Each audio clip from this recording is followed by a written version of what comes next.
warahmatullahi wabarakatuh. Nama saya Dina Nusagita dari jurusan Bimbingan dan Konseling kelas Indralaya. Saya akan membuat video untuk melaksanakan tugas ujian tengah semester mata kuliah Psikologi Kepribadian. Saya akan menjelaskan tentang teori ego strength dari Freud.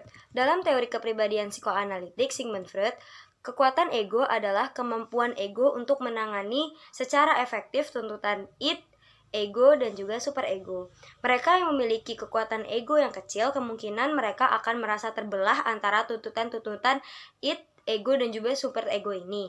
Akan tetapi, mereka yang memiliki kekuatan ego yang terlalu besar akan menjadi terlalu kuat dan juga terlalu kaku. Dan juga kekuatan ego ini membantu kita untuk menjaga stabilitas emosi dan mengatasi stres. Stresnya itu seperti stres internal dan juga stres eksternal. Menurut Sigmund Freud, kepribadian terdiri dari 3 elemen, yaitu id, ego, dan juga superego. Id terdiri dari semua dorongan dan juga keinginan utama dan merupakan satu-satunya bagian dari kepribadian yang ada saat kita lahir.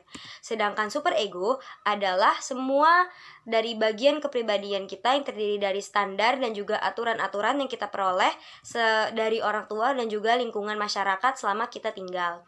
Dan juga ego adalah aspek kepribadian yang harus mencapai keseimbangan antara dorongan dasar ini, standar moral, dan juga tuntutan realitas. Lalu yang kedua adalah creative self. Menurut Jung dan juga Adler, Jung dan Adler mengungkapkan bahwa individu yang berkepribadian sehat merupakan self yang memiliki kekuatan untuk mengarahkan perilaku, mengembangkan potensi yang dimilikinya. Adler berpendapat bahwa manusia mempunyai kekuatan kreatif untuk mengkontrol kehidupan dirinya, bertanggung jawab mengenai tujuan finalnya, menentukan dan memperjuangkan tujuan tersebut.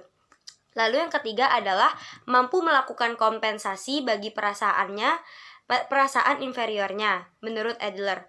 Adler juga menambahkan bahwa individu haruslah menyadari kesempurnaan dirinya dan mampu mengembangkan potensi yang ada untuk mengimbangi kekurangannya tersebut.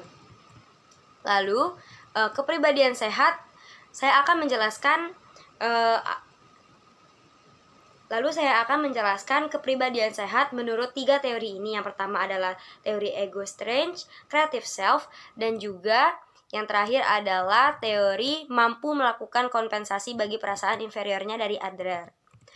Lalu yang pertama adalah kepribadian sehat menurut ego strength.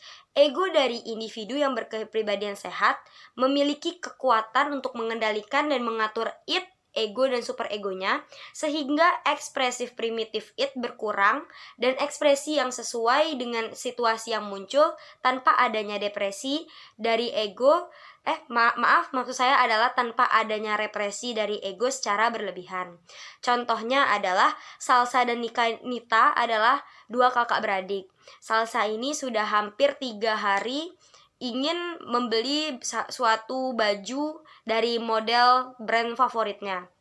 Namun, ibunya memberikan Nita, sang adiknya, si Salsa tersebut, baju itu pada kado ulang tahunnya. Hal ini membuat si Salsa marah, alias si kakak tersebut marah. Namun, Salsa tersebut berhasil untuk menahan karena ia pikir itu adalah hari bahagia adiknya yang sedang berulang tahun. Lalu, yang kedua adalah kepribadian sehat menurut creative self. Jung and Adler mengungkapkan bahwa individu yang berkepribadian sehat merupakan self yang memiliki kekuatan untuk mengarahkan individu untuk mengembangkan potensi yang dimilikinya.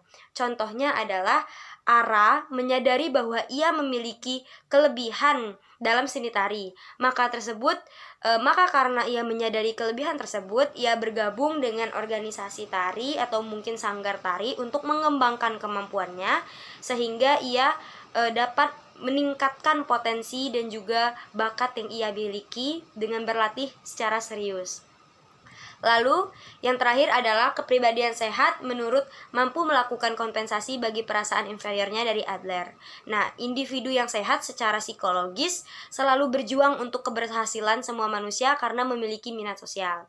Contohnya adalah Siti terlahir cacat karena kakinya yang membuat ia tidak bisa berlari, menari, dan juga melakukan aktivitas yang berhubungan dengan pergerakan kaki seumur hidupnya. Namun ia juga sangat pandai di saat yang bersamaan juga, walaupun ia memiliki cacat dan juga keterbelakangan dalam menggerakkan kakinya, ia sangat pandai untuk menggunakan tangannya dalam menggambar, melukis, dan juga hal ini menyebabkan Siti tersebut berusaha untuk keras untuk menjadi seorang penggambar komik dan juga penulis novel. Sekian penjelasan dari saya. Mohon maaf apabila ada kesalahan. Wabillahi taufiq wal hidayah. Wassalamualaikum warahmatullahi wabarakatuh.